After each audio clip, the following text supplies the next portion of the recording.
Salut tout le monde. Vous l'aurez sans doute compris au fil de cette galerie de toons, mais la création d'un nouveau personnage récurrent n'est jamais chose évidente. C'est bien pour ça que le processus créatif d'alors fonctionnait ainsi. Avant d'avoir un personnage vedette que l'on peut réutiliser pour bien d'autres cartoons, et ce en général après un certain temps de peaufinage, il faut avant tout venir avec une idée qui tient sur un cartoon et trouver le personnage adéquat pour cette idée, sans automatiquement avoir comme arrière-pensée de le faire revenir au plus vite. Et comme aujourd'hui, avec les gros studios qui font attention au retour des gens allant voir leurs films, pas toujours pour le meilleur, c'est bien le public qui avait inconsciemment le droit de vie et de mort sur ces personnages. En général, c'est suite à l'un de ces deux cas que l'on se retrouve avec des personnages one-shot, n'apparaissant que dans un seul cartoon ou vraiment à peine plus et sans aller plus loin. Il faut se rappeler du fait que les cartoons Looney Tunes sont venus avec des dizaines et des dizaines de personnages, si on ne se concentre pas uniquement sur les plus grosses vedettes. Et comme on l'a vu avec Michigan J. Frog, il arrive que des personnages n'étant apparus qu'une seule fois durant l'âge d'or finissent par marquer l'inconscient collectif des années plus tard, grâce à la diffusion à plus grande échelle, pour devenir culte, avec éventuellement la chance de refaire des apparitions lors de l'âge moderne. Mais qu'en est-il du cas inverse?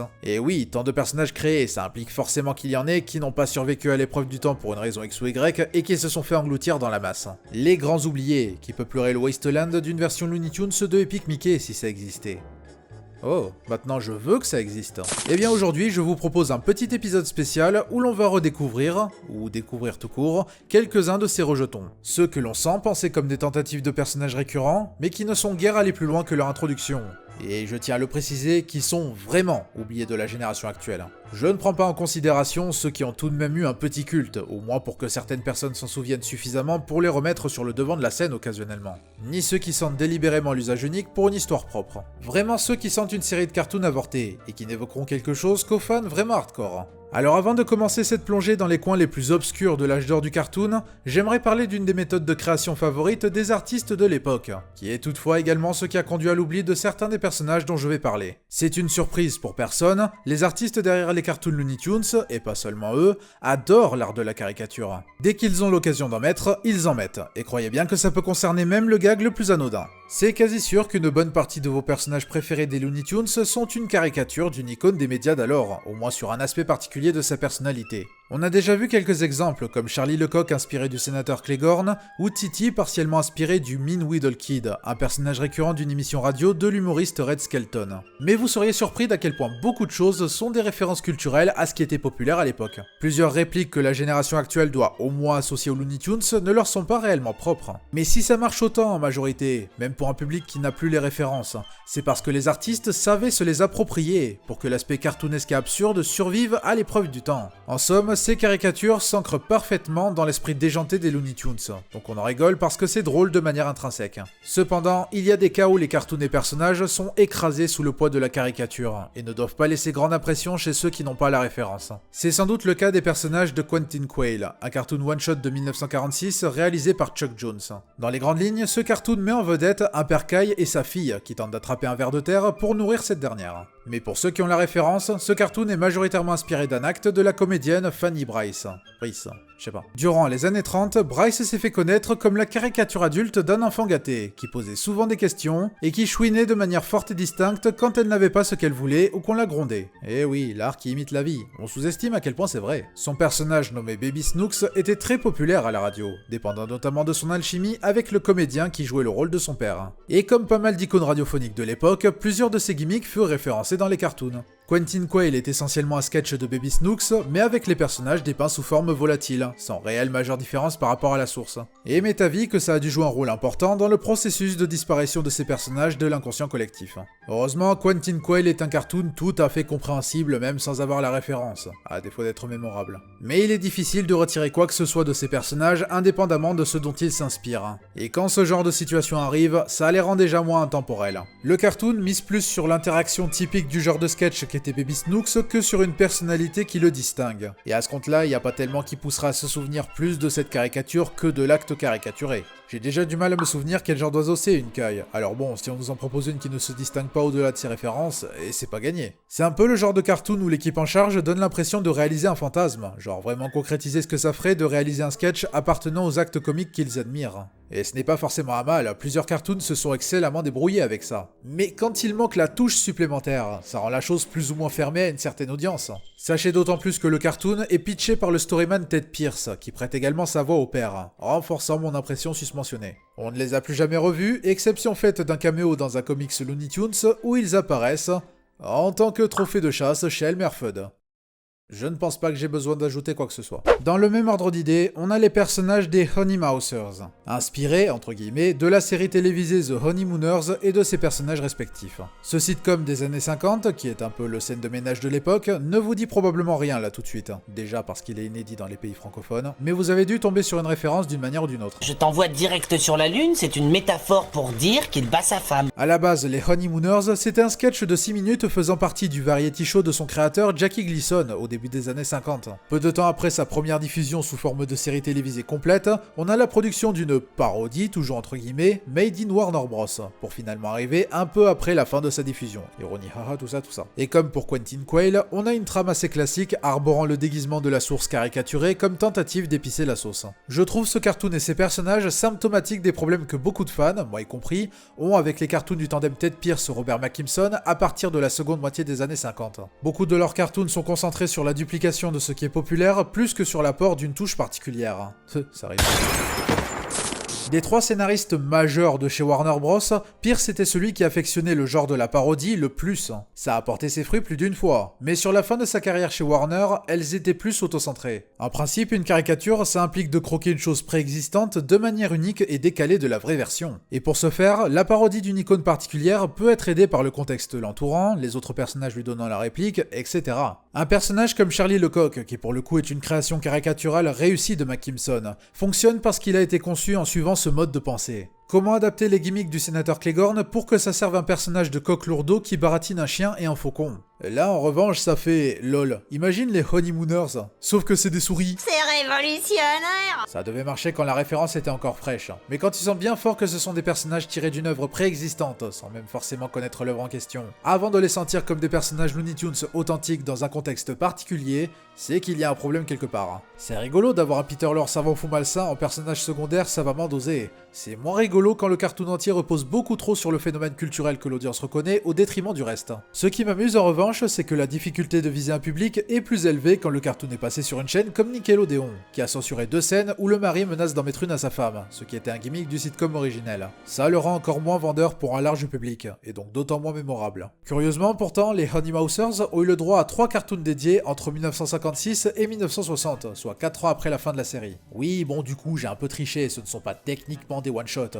mais bon, vous captez l'idée, hein, faut vraiment le vouloir pour se rappeler de spontanément au sein de la galaxie Looney Tunes. Reste que les 2 cartoons suivants sont du même acabit, existant probablement pour continuer à profiter du fait que les Honeymooners existaient toujours, revenus sous forme de sketch pour le compte du Jackie Gleason Show après la fin de leur propre série. Celle-ci a un statut de culte, éclipsant facilement l'existence de ces 3 cartoons, même auprès des connaisseurs des 2 franchises. Aux alentours de la période de conception de Quentin Quayle, Chuck Jones tentait toujours de trouver ses personnages phares rien qu'à lui, venant avec des créations plus ou moins éphémères, tout en ramenant quelques vieilles tentatives d'un jour pour leur donner seconde jeunesse. Et parmi les malheureux éphémères, The Eager Beaver. Heureusement, celui-ci ne se base sur aucune icône préexistante, pour autant que je sache. Imaginez plutôt une sorte de version Castor de Simplet, sûrement créée pour satisfaire l'affection de Jones pour le pantomime. Ce qui est drôle, c'est qu'en regardant le cartoon, on ne le verrait pas forcément comme une introduction à un nouveau personnage, tant il manque de focus. Le cartoon n'est pas mauvais, le timing n'est pas toujours au point, mais il y a quelques trouvailles amusantes, et c'est dur de rester insensible au style visuel des cartoons de Jones de la première moitié des années 40. Possiblement la patte visuelle du réalisateur que je préfère. Mais le cartoon oscille pourtant entre les pitreries de ce personnage muet qui fait de son mieux pour aider ses congénères à couper des arbres pour construire un barrage, et une sorte de cartoon à sketch, comme ceux que Tex Avery faisait régulièrement chez Warner.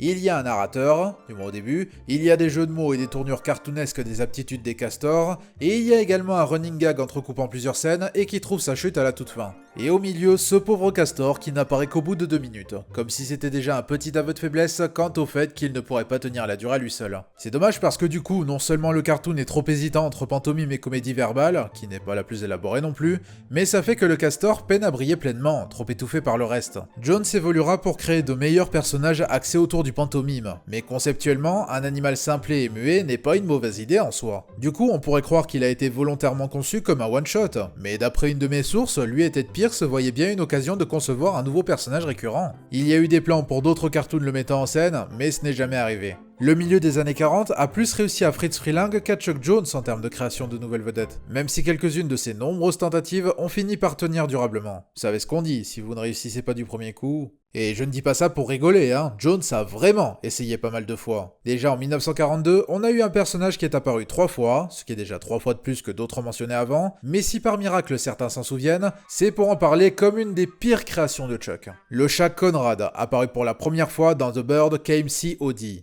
Vraiment, la période transitoire pour Chuck a été sacrément douloureuse. Ces cartoons à la Disney avaient au moins un petit charme pour eux, mais quand le studio a voulu mettre l'accent sur les cartoons vraiment déjantés à la Tex Avery et Bob Clampett et que Jones a tenté de rôder sa marque de fabrique, passer de l'un à l'autre ne s'est pas fait en un claquement de doigts. D'autant qu'il n'avait pas encore l'aide d'un Ted Pierce ou mieux encore d'un Michael Maltese. Résultat, plusieurs tentatives vaines et qui n'ont pratiquement que leur animation à sauver. The Bird Came COD et l'infortuné Conrad sont dans cette veine-là. Imaginez la version pirate de Dingo en fait, avec un cruel manque de sincérité dans son côté penaud. Tout ce que Jones a trouvé pour insuffler de la personnalité dans Conrad, c'est de le faire se mouvoir comme un pitre et de ponctuer presque chacun de ses gestes par un petit ricanement. Inutile de dire qu'il faut quand même un peu plus que ça. On a l'un des personnages les plus forcés de la galaxie Looney Tunes combiné aux gags parmi les plus forcés des cartoons de l'âge d'or des Looney Tunes.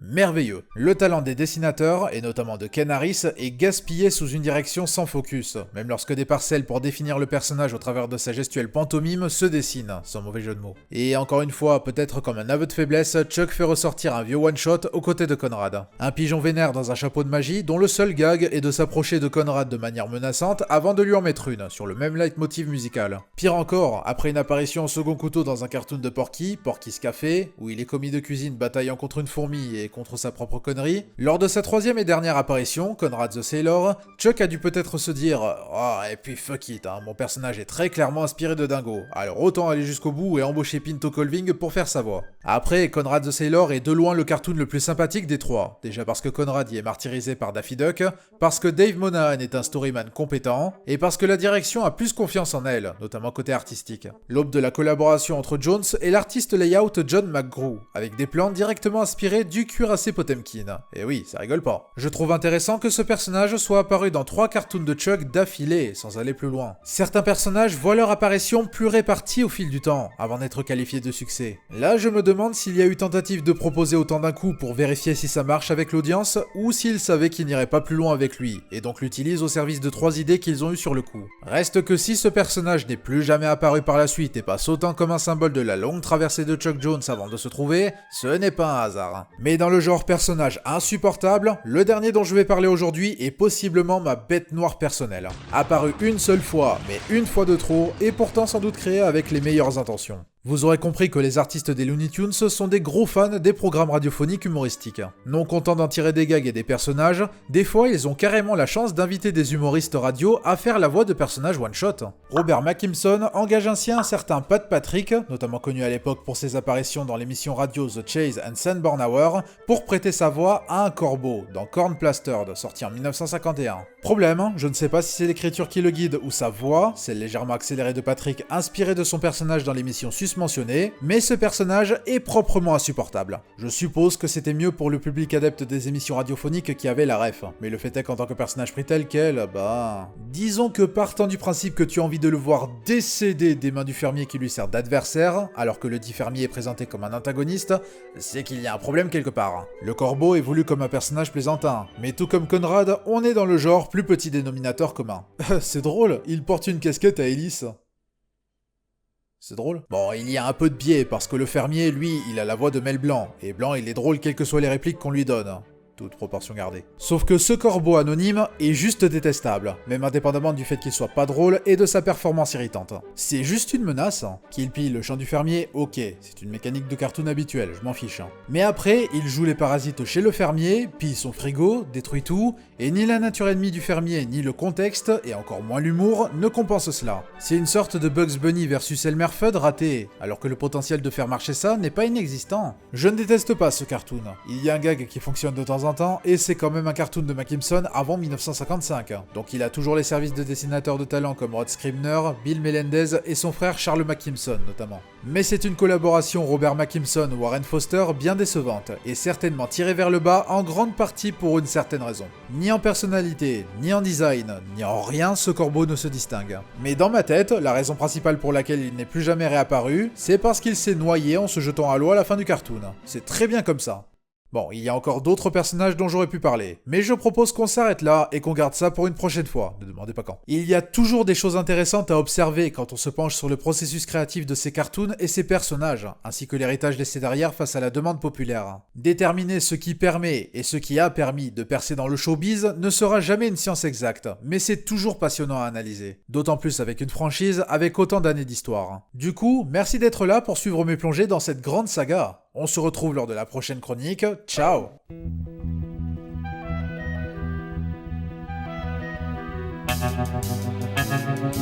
Thank you.